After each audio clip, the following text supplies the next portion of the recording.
sâu ấy anh chân thờ ốc phương ngô ngao tiếng mẹ mùi hay mang ngô nắng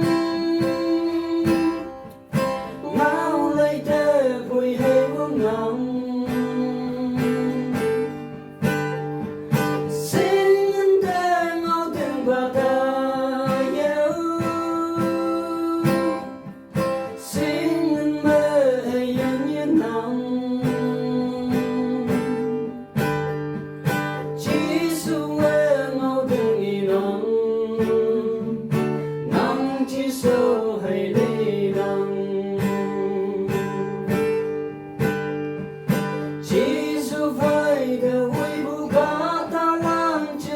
mộng mây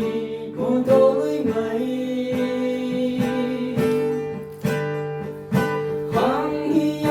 từ sâu măng ngõ lá cây ngao tiếng cá thơ mộng mây nắng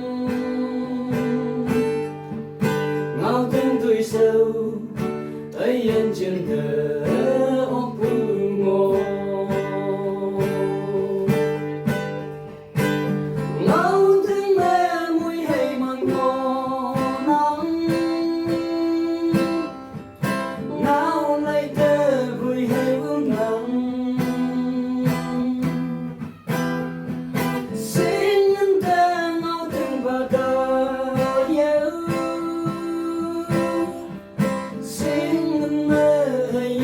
no